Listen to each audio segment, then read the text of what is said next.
الرجيم بسم الله الرحمن الرحيم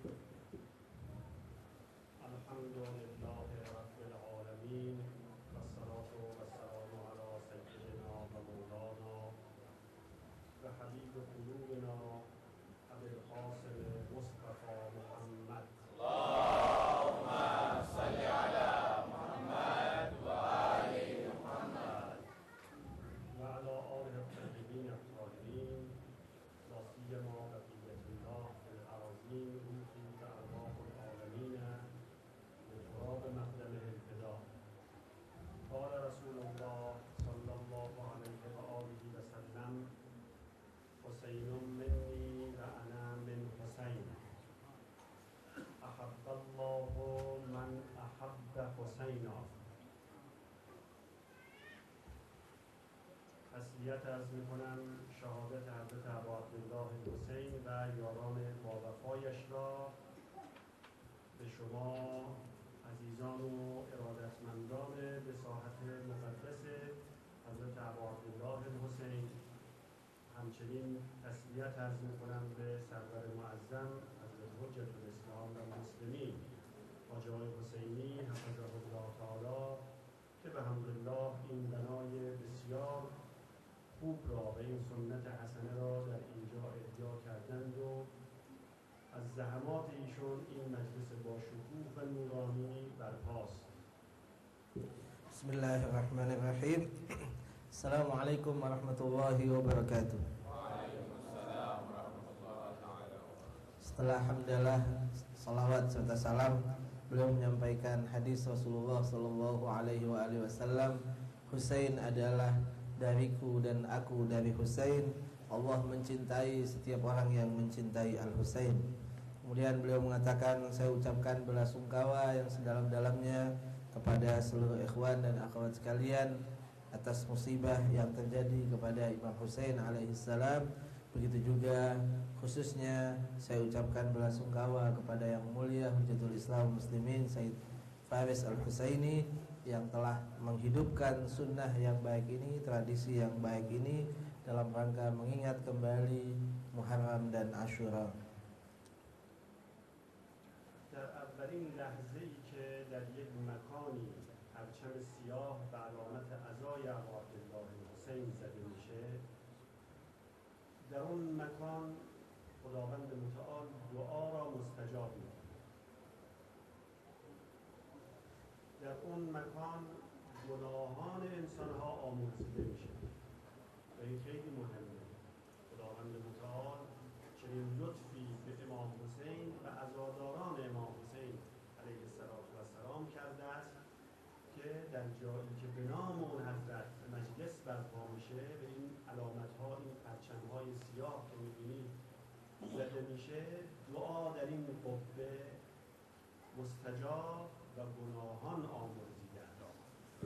Setiap tempat di mana dipasang umbul-umbul duka Imam Husain alaihissalam, bendera-bendera hitam, tanda duka dan ekspresi duka Imam Husain alaihissalam, tempat itu adalah tempat yang Allah Subhanahu wa taala akan mengabulkan setiap doa dan Allah Subhanahu wa taala akan mengampuni dosa setiap orang yang duduk di dalamnya. Itu adalah sebuah karunia besar yang diberikan oleh Allah kepada Imam Husain dan kepada para pencinta Al-Husain alaihissalam. بزرگان علمای شیعه مثل مرحوم علامه طباطبایی اعلی الله مقامه الشریف، اونها گفتند در جایی که روضه حضرت ابا عبدالله حسین برپا می شود، اگر انسان از آجرها به خشتهای اون بنا انتظار شفاعت داشته باشد گزاف نیست. اینقدر بنا مقدس. Para ulama Syiah, ulama kita diantaranya Al-Allamah Muhammad Husain Tabatabai, pengarang kitab Tafsir Mizan, beliau mengatakan bahwa kalau kita mengharapkan syafaat dari batu-batu semen yang dibangun dengannya Husainiyah dan tempat yang diadakan padanya tempat majelis-majelis duka Imam Husain, maka itu bukanlah sesuatu yang salah, bukanlah sesuatu yang sia-sia dan khurafat. امام حسین سر خداست، رمز و رازی است که خدا می‌داند و می‌شناسد، حقیقتی است که به سوی خدا دعوت می‌کند و علاقه به اون بزرگوار موجب نجات انسان در دنیا و آخرت میشه.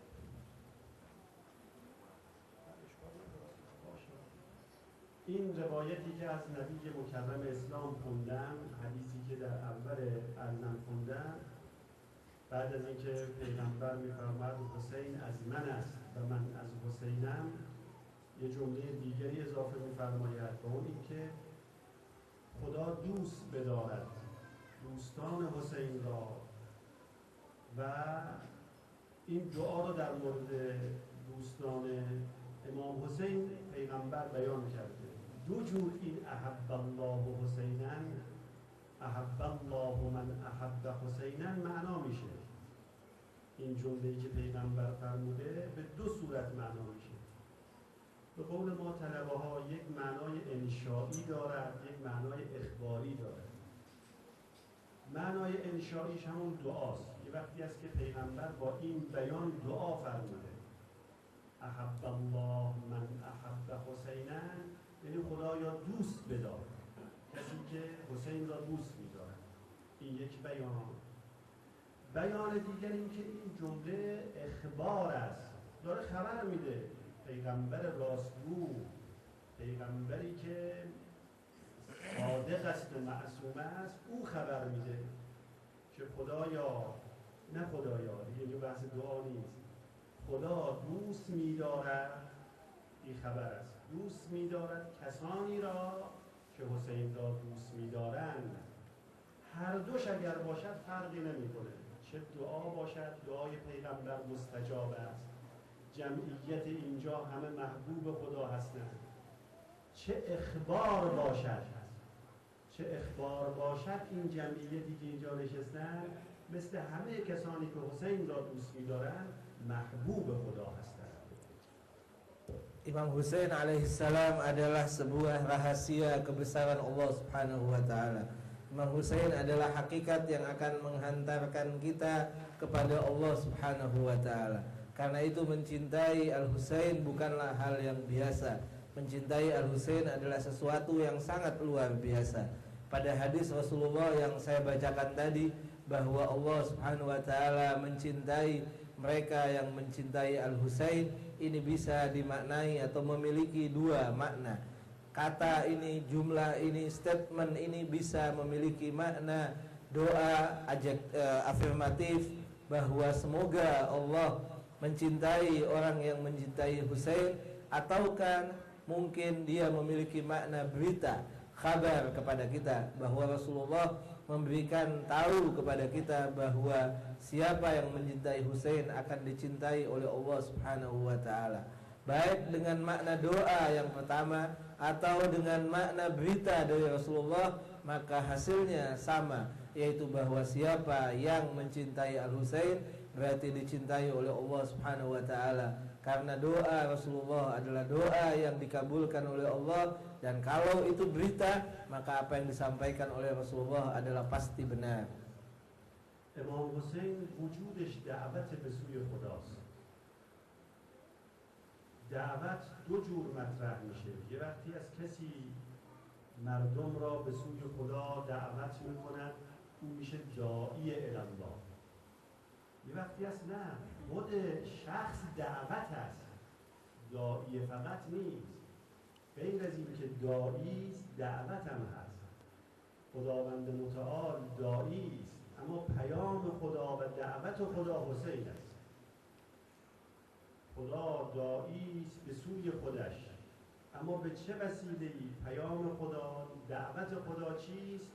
حسین دعوت الله است، نه فقط داعی الله. و شما که اینجا جمع شدید بدونید به خاطر اون جاذبه است که حسین در دل انسان‌های با ایمان ایجاد کرده، اون جاذبه شما را به اینجا می‌کشاند، اون جاذبه مؤمنین را به سوی این مجالسی که به نام امام حسین تشکیل میشه می‌کشاند. Husain alaihissalam, Imam Husain alaihissalam adalah seruan menuju Allah subhanahu wa ta'ala. Kita tahu ada seruan, ada penyeru, ada yang mengajak. Imam Husain tidak sekedar yang mengajak menuju Allah Subhanahu wa taala, tapi Imam Husain itu adalah ajakan menuju Allah Subhanahu wa taala. Tentu ajakan itu sendiri adalah lebih besar daripada kita mengatakan bahwa beliau adalah menyeru kepada Allah Subhanahu wa taala. Karena yang menyeru kepada Allah adalah Allah sendiri. Allah yang mengajak kita, Allah yang menyeru kita semua untuk menuju Allah Subhanahu wa taala. Tetapi dengan cara apa Allah menyeru kita? Yaitu dengan utusannya, dengan para duta-dutanya, yaitu diantaranya Imam Husain alaihissalam. Karena itu Imam Husain adalah media Allah Subhanahu wa taala untuk menyeru manusia. Dan kita yang hadir di sini adalah karena ketertarikan kita kepada Al-Husain dan tarikan magnet kuat Al-Husain kepada hati-hati kita. در زیارت جامعه غیر از اینکه ائمه را به عنوان داعیان و دعوت کنندگان به سوی خدا نام میبرد، در یک فرازی از اون زیارت جامعه کبیره دارد که والمثل الاعلی و دعوت الحسنی. اصلا خود امام را به عنوان دعوت که شما وقتی میبینید امام را به سوی خدا هدایت میشید بدون اینکه اون حرفی زده باشد. و عاشورای امام حسین جوری طراحی شده از جانب خداوند متعال که این عاشورا را اگر کسی بشنود و درک بکند به سوی خدا میشتابد.